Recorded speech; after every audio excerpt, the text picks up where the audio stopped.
बुद्ध के हजारों शिष्य थे। जब उनका कोई शिष्य बुद्धत्व को प्राप्त हो जाता, वो उसे किसी एक दिशा में भेजकर वहां के लोगों को जागरूक करने और ज्ञान देने के लिए जाने की आज्ञा देते थे। बुद्धा स्टोरीज, कभी हार नहीं मानोगे। बुद्ध का एक शिष्य बुद्ध के संदिग्ध में 6 वर्षों से था। वो एक दिन महात्मा बुद्ध के पास आया और बुद्ध से कहा, हे बुद्ध, मुझे आपके पास है, 6 साल हो गए। मेरे बाद कितने शिष्य आए, उन्हें आपने इस बीच किसी एक दिशा में ज्ञान देने के लिए भेजा, लेकिन मुझे अभी तक नहीं भेजा। क्या मुझे अभी तक बुद्धत्व प्राप्त नहीं हुआ? बुद्ध मुस्कुराए और बोले, ये तो तुम्हें खुद समझना होगा कि तुम्हें बुद्धत्व प्राप्त हुआ है या नहीं। शिष्य बोला, हे बुद्ध, आपने मुझे इन 6 सालों में जो भी उपदेश दिया, मुझे वो सब याद है। आपकी बताई एक एक बात मुझे याद है। आप मुझसे भी पूछ सकते हैं, मैं आपको हर उत्तर देने के लिए सक्षम हूँ। आप मुझे एक मौका तो दे, ताकि मैं किसी भी दिशा में जाकर लोगों को आपके ज्ञान के बारे में भी बता सकूं। बुद्ध ने कहा, ज्ञान की बातों को याद रखने से कुछ नहीं होता, जब तक आप उसे अपने आचरण में ना लाओ। जब तक आप किसी भी चीज को अपने आचरण में नहीं लाओगे, तब तक आप दूसरों को नहीं कह सकते कि वो उसे अपने आचरण में लेकर आए। शिष्य ने कहा, जो भी हो, कृपया आप मुझे एक मौका दें। आप मुझ पर भरोसा रखें। मैं सभी को अपने ज्ञान से प्रभावित कर सकता हूँ। मैं लोगों को ऐसी बातें बता सकता हूँ जिससे उनके जीवन में शांति आएगी और वो शांतिपूर्ण अपना जीवन जी सकेंगे। बुद्ध ने कहा, अभी तुम तैयार नहीं हो। जब तुम तैयार हो जाओगे, मैं तुम्हें खुद सही मार्ग पर जाने के लिए कहूंगा। शिष्य ने कहा, क्यों बुद्ध? आपने मुझे इन 6 वर्षों में इतना भी ज्ञान नहीं दिया जिससे मैं लोगों को प्रभावित कर सकूं। बुद्ध ने कहा, ठीक है, तुम पूर्व दिशा की तरफ जाओ। वहां तुम्हें एक गांव मिलेगा, उससे तुम भिक्षा मांग कर लाओ और वहां के लोगों को अपने ज्ञान से मदद करना।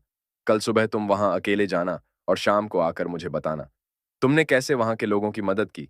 वह शिष्य ये सब सुनकर बेहद खुश हो गया और बुद्ध का आशीर्वाद लेकर चला गया। और वह रात भर ध्यान समेटता रहा और मन ही मन सोच रहा था कि मैं कल ऐसे ज्ञान की छाप छोड़ूंगा कि वहां के लोगों के साथ बुद्ध भी मुझसे प्रभावित हो जाएंगे। सुबह उठकर, ओ महात्मा, बुद्ध को प्रणाम करने गया। उन्हें प्रणाम कर वह पूर्व की तरफ निकल गया। शाम को जब वह वापस आया, तो बुद्ध ने देखा कि उस शिष्य के माथे पर चोट लगी है और खून बह रहा है। बुद्ध ने उसे पट्टी की और पूछा, तुम्हें यह चोट कैसे लगी? शिष्य ने कहा कि बुद्ध, वहां के लोग बेहद दुष्ट हैं। उन्हें जरा भी बुद्धि नहीं है। मैं उस गांव में भिक्षा लेने गया, पर किसी ने मुझे भिक्षा नहीं दी। सब मुझे गालियां दे रहे थे। एक व्यक्ति ने तो मुझे भी भिक्षा तो दी, लेकिन नीचे फेंक कर और कहा, इसे उठा लो। मैंने उन्हें काफी समझाया, लेकिन वह मेरी बात सुनने को तैयार ही नहीं थे। उल्टा उन्होंने मेरे साथ हाथापाई की, जिससे मुझे चोट लग गई। हे बुद्ध, आप मुझे दूसरी जगह भेजें, जहां के लोगों में बुद्धि हो, इस तरह ना हो। बुद्ध उसकी बात सुनकर मुस्कुराए और बोले कि अगर तुम्हें दूसरे गांव में भी ऐसे ही लोग मिले, तब तुम क्या करोगे? शिष्य ने कहा, हे बुद्ध, ऐसे लोगों को कोई ज्ञान नहीं दे सकता। वह लोग अज्ञानी हैं, उन्हें कौन समझाए? बुद्ध ने कहा, वह लोग अज्ञानी नहीं, बल्कि ज्ञानी हैं। उनके पास बहुत बुद्धि है, परंतु उनके पास खुद का ज्ञान है। अब अगर तुम किसी दूसरे के ज्ञान को चोट पहुंचाओगे, तो वह कुछ तो कहेंगे ही। तुम्हें ऐसे लोग हर जगह मिलेंगे, तब तुम अपना ज्ञान उन्हें कैसे दोगे? बुद्ध ने शिष्य को कहा कि आज तुम आराम करो, कल शाम को मेरे पास आना। शिष्य बुद्ध को प्रणाम करके चला गया। अगली शाम जब वह वापस बुद्ध के पास आया, तब वहां एक और बुद्ध का शिष्य मौजूद था। उनके हाथ में चोट लगी हुई थी। बुद्ध ने उस शिष्य के हाथ पर चोट देख उस पर पट्टी की और उस शिष्य से पूछा कि तुम्हें यह चोट कैसे लगी? शिष्य ने कहा, हे बुद्ध, आपने पूर्व के एक गांव में मुझे जाने के लिए कहा था, वहीं मुझे यह चोट लगी। बुद्ध ने कहा, वहां तुम्हारे साथ क्या क्या हुआ, तुम मुझे बताओ। शिष्य ने कहा, हे बुद्ध, वहां पर मैंने सबसे भिक्षा मांगी, लेकिन किसी ने मुझे भिक्षा नहीं दी। एक व्यक्ति जिसने भिक्षा दी थी, उसने भी वह मुझे जमीन पर फेंक कर दी और कहा, उसे उठा लो। मैंने चुपचाप उसे उठाकर अपने पात्र में रख लिया और उसे कल्याण का आशीर्वाद दिया। तब उस व्यक्ति ने मुझसे कहा, आप बड़े ही अजीब व्यक्ति हो। मैं आपका अपमान कर रहा हूं और आप मुझे आशीर्वाद दे रहे हैं। मैंने उनसे कहा कि आप धनी हैं, आपने मुझे दान दिया है, इसलिए मैं आपको आशीर्वाद दे रहा हूं। फिर वहां से मैं आगे गया, तो कुछ लोगों ने मुझे वहां से जाने के लिए कहा। उन्होंने मुझे कुछ अपशब्द कहे और मुझ पर कुछ पत्थर फेंके, जिससे मुझे चोट लग गई। जब मैं वापस आ रहा था, तब मैंने एक माँ को रोते हुए देखा।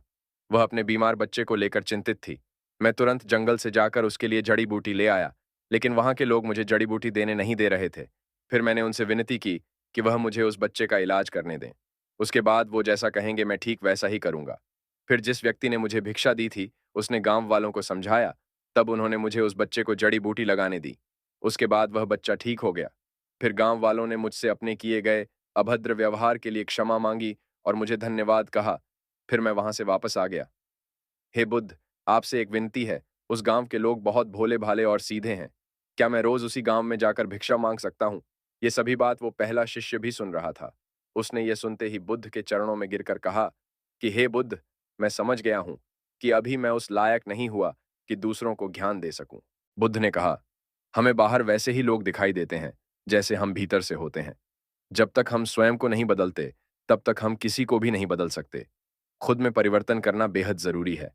कोई भी बात बताने से पहले उसे आचरण में लाना बेहद जरूरी है, क्योंकि आचरण में लाई हुई चीज को बताना, समझाना बहुत आसान होता है और उसे लोग बेहद आसानी से अच्छे से समझ पाते हैं। दोस्तों, आपने क्या सीखा? इस पोस्ट से जरूर बताएं दोस्तों। हम सभी को ऐसा लगता है कि हमने जो कुछ भी सीखा है, वह हमको दूसरों को सिखाना चाहिए। लेकिन हम जाने अनजाने में दूसरों को सिखाने के चक्कर में हम कभी-कभी गलत साबित हो जाते हैं।